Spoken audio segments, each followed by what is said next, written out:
કેમ છો મિત્રો? બધા મજામાં છો ને? કેવો ચાલે છે બધાનો પુરુષોત્તમ માસ? વ્રત, ઉપવાસ બધું જ બરાબર ચાલી રહ્યું છે ને?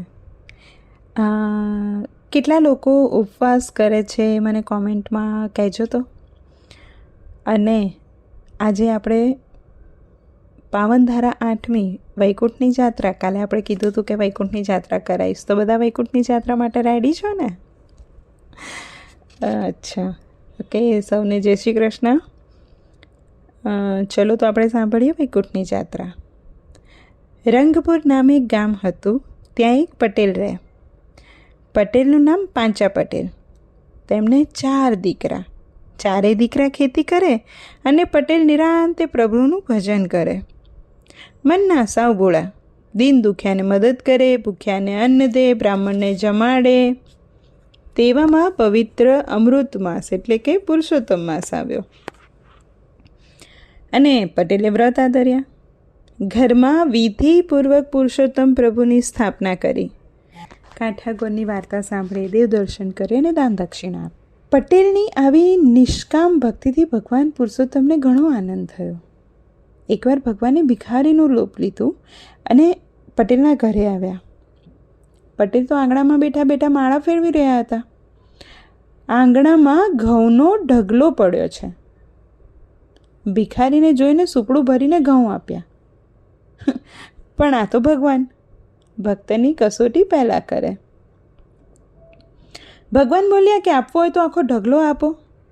અને પટેલે જરાય ખચકાટ વગર કહી દીધું, જા, આખો ઢગલો તારો. ભગવાન પ્રસન્ન થયા. જ્યાં ઘઉંના ઢગલા ઉપર હાથ ફેરવ્યો ને ત્યાં તો ઘઉં સાચા મોતી બનીને ઝગમગવા લાગ્યા. પટેલ તો ઉઠીને પ્રભુના પગમાં પડી ગયા. હર્ષાશ્રુથી પ્રભુના ચરણ પખાડવા લાગ્યા. ત્યારે ભગવાન કહે, પટેલ, તારી નિષ્કામ ભક્તિથી હું ઘણો ખુશ થયો છું. મારી ઈચ્છા તને જીવતે જીવત વૈકુંઠ દેખાડવાની છે, તો ચાલ મારી સાથે.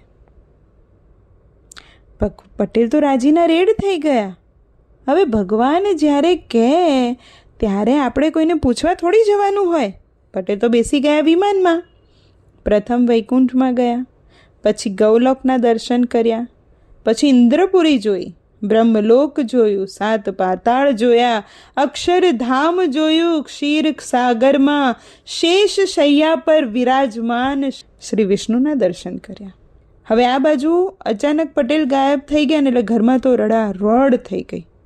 ચારેય બાજુ પટેલની શોધ ચાલી, પણ પૃથ્વી ઉપર હોય તો મળે ને, આ તો વૈકુંઠમાં મારતા હતા.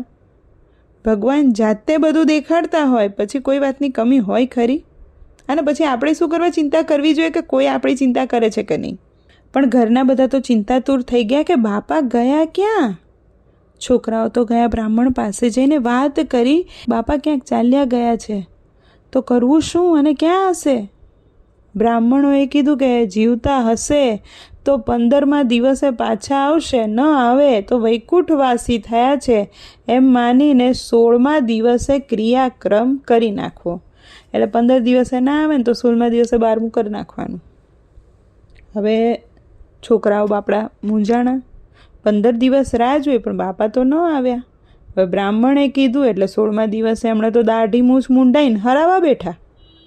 અને ત્યાં તો જોયું તો શું થયું? વૈકુંઠમાંથી વિમાન આવ્યું ને બાપા નીચે ઉતર્યા. છોકરાઓ તો બાપાને જોઈને ડરી જ ગયા, માન્યું નક્કી ભૂત થયા છે. છોકરા પોતાનું સરાવે છે એ જાણીને પટેલ બોલ્યા કે હું મર્યો નથી, ભૂતય નથી થયો, મેં તો જીવતે જીવત વૈકુંઠની જાત્રા કરી અને સ્વયં ભગવાને મન જોવા લઈ ગયા હતા. હવે આવું આપણને કોઈ કહે તો આપણે માનીએ ખરા કે આની તો ડાગડી ચસકી ગઈ લાગે છે? એમ બધાએ માન્યું નહીં. બધાએ એવું જ કીધું કે આ પટેલની ડાગડી ચસકી ગઈ છે. આખો દિવસ ધર્મ ધ્યાન કરે છે ને એટલે વિચારવાયું થઈ ગયો. પટેલ તો વૈકુંઠની અને સ્વર્ગની વાતો કરવા લાગ્યા. બ્રાહ્મણો બોલ્યા, ભગત, તમે જો વૈકુંઠ જોયું હોય ને એ વાત અમારા માન્યમાં આવે એવી છે નહીં. જીવતો માણસ વૈકુંઠ પામે નહીં, અને તે છતાંય જો તમે વૈકુંઠમાં ગયા હોય તો અમને દેખાડો ને તો જ વાત સાચી માનીએ, નહીંતર તમારા નામનું બધાય નાઈ નાખ્યું છે એટલે તમે પ્રેત થયા છો ને એવું માની લઈશું અને ગામની બહાર તમને કાઢી મૂકીશું. પટેલ તો ખરા ફસાયા. પટેલ મનમાં વિચાર્યા, ભગવાને બી મને ફસાયો, બાકી હવે મને છોડાવશે કોણ આમાંથી? તે તો ભગવાનને પોકારવા લાગ્યા કે હે પ્રભુ, તે તો મને ખરો ફસાવ્યો. વૈકુંઠની જાત્રા જીવતે જીત કરાવી, પણ હવે જીવતે જીવ મારે ચિતા ઉપર ચડવું પડે ને એવું થયું. મરવાનું તો સૌને છે, પણ આમાં લાજ તારી જશે કે તારા ભક્તને ભીડ પડી. જગતમાં હાંસી તારી થશે, માટે તને ઠીક લાગે ને એમ કર. મિત્રો, તમે જાણો જ છો કે ભક્તને ભીડ પડે એટલે ભગવાનને ચિંતા થાય, અને ભગવાન વાલો મારો દોડીને આવે. તો ભગવાનને ચિંતા થઈ કે ભક્તને ભીડ પડી એટલે ભગવાન ત્યારે ઉઘાડા પગે દોડે, તો જ ભક્તની લાજ રહે ને. પ્રભુ તો તરત ગરુડે ચડીને આવ્યા પટેલના ઘેર. પટેલની આંખમાં હર્ષના આંસુ આવી ગયા. ગળગળા અવાજે બોલવા લાગ્યો કે પ્રભુ, તમે મને વૈકુંઠની જાત્રા કરાવી એ વાત બધા ખોટી માને છે, માટે આ બધાને વૈકુંઠની જાત્રા કરાવો. ત્યારે ભગવાન મરક મરક હસીને બોલ્યા કે હે ભક્ત, સમજો, વૈકુંઠ કાંઈ બધાને ન મળે. એના માટે પુણ્યશાળી જીવ હોવો જોઈએ. જેણે પુણ્ય કર્યા હોય એ જ વૈકુંઠને પામે. પણ પટેલ તો જીદે ચડ્યા. તમે કહો એમ નહીં, હું કહું એમ, આ બધાને વૈકુંઠ દેખાડો તો જ સાચું. અને ભોળા ભક્તની જીદ જોઈ અને ભગવાન પણ હસી પડ્યા અને કહે છે, સારું ભક્ત, તમે ગરુડના પગ પકડી રાખો, અને બીજો તમારા પગ પકડે, ત્રીજો બીજાના પગ પકડે, એમ જેને વૈકુંઠની જાત્રા કરવી છે ને પોતાના આગળવાળાના પગ પકડે, પછી વૈકુંઠમાં આપણે જઈએ. હવે બ્રાહ્મણો 7 હતા. પટેલે તો ગરુડના પગ પકડી લીધા, બીજાએ પટેલના પકડ્યા. એમ કરીને એક પછી એક બ્રાહ્મણો એકબીજાના પગ પકડ્યા, અને આમ સૌ કોઈ આકાશમાં ઉડવા લાગ્યા. જીવતે જીવત વૈકુંઠ જોવા મળે એ આશાએ તો બધાના આનંદનો પાર ન રહ્યો. એવામાં એક બ્રાહ્મણે પટેલને પૂછ્યું કે હે ભક્ત પટેલ, વૈકુંઠમાં લાડવા તો મળશે ને? હવે જેમ કહેવાય છે કે બિલાડીની નજર શિકા પર, એમ બ્રાહ્મણની નજર લાડુ ઉપર હોય. પટેલે તો હા પાડી. ત્યારે બ્રાહ્મણ પાછો પૂછવા લાગ્યો કે પેટ ભરીને ખાવા તો મળશે ને? એટલા લાડુ તો હશે ને? કારણ કે આપણને એવું હોય કે વૈકુંઠમાં શું ભૂખ લાગે તો ખાવાનું હતું ને ખાવાનું લિમિટેડ હતું. તો પણ એને નહોતી ખબર કે અનલિમિટેડ હોય ત્યાં.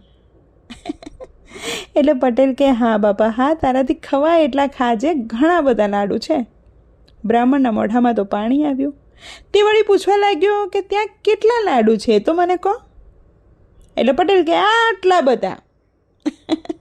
એ આટલા બધા લાડુ બતાવવા માટે જ્યાં હાથ લાંબા કર્યા ત્યાં તો હાથ છૂટી ગયા અને બધાએ આકાશમાંથી નીચે પડવા લાગ્યા.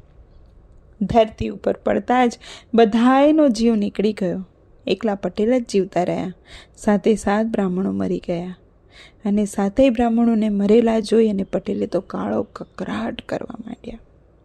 હે દયાળુ, હે કૃપા નિદાન, હે કરુણાના દાતા, તે તો મારા માથે બ્રહ્મ હત્યાનું પાપ ચડાવ્યું. જગતમાં મને જીવવા જેવું ન રહેવા દીધું.